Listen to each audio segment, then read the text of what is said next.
My name is Grant Collier, studio head of Infinity Ward.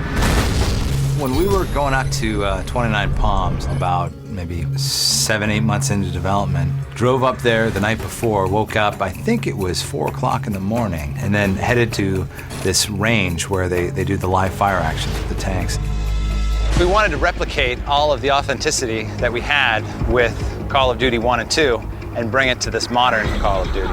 So we have been flying around lots of military bases. We've been taking volumes and volumes of reference photos, talking to multiple people that are in the military, and cornerstone for that effort has been Major Kevin Collins. We're at a mechanized urban assault where in the game it's going to replicate a small town, infantry moving through with tanks in support. 29 Palms is really an amazing place because it's one of the few places in the world where you can do a live fire action with tanks. So they have a little mocked up town. The Marines will be coming into this village. They'll have little green dummies popping up that have lasers on them. Response time is everything. You've got the tanks rolling in there. All the infantry is supporting the tanks, which is a huge inspiration and gave us a lot of understanding. So you'll see a few levels in the game modeled after that action.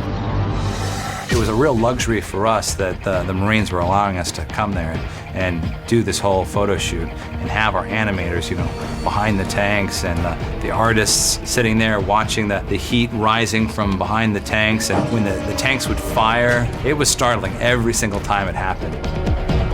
I was in the command tower, and it was a little bit spooky. You're like, I'm in the middle of this building, and they're firing all around me. But they're like, don't worry about it. You won't get hit. And why do I have all this body armor on? In the game, I spent a lot of time recreating the way that the breaching would work, and throughout many of the missions, you're gonna see your AI comrades stacking up and doing their breaching actions. So we've really meticulously recreated that. Facilitating the animators to really see how Marines operate and move, facilitating the artists to take pictures and apply those textures, particularly of utilized weapons, where it's not something drawn from a movie armory somewhere, but actually weapons that are worn and have been to Iraq and back and bear those wear marks. So it was, a very rapid process. I mean, that information is just voraciously inhaled by all the other members. I mean, our guys are just die-hard about being authentic as possible.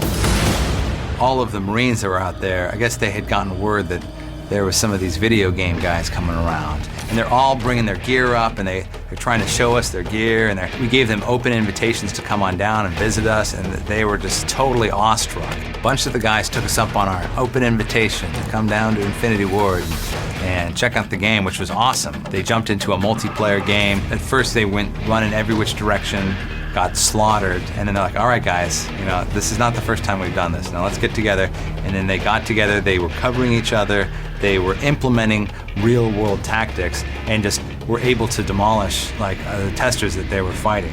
And it was just really great. I really believe the Call of Duty teams have gone above and beyond. Some of the Marines have actually commented, wow, this is going to be one heck of a game. You're really showing us in our reality and what we really look like. Some other games that maybe have been in the past haven't had access to this type of training in particular. This is the only place that does a live fire mount with tanks and infantry combined. So this is a one-time event for these guys, and they've gone above and beyond to get that actual detail for the gaming community.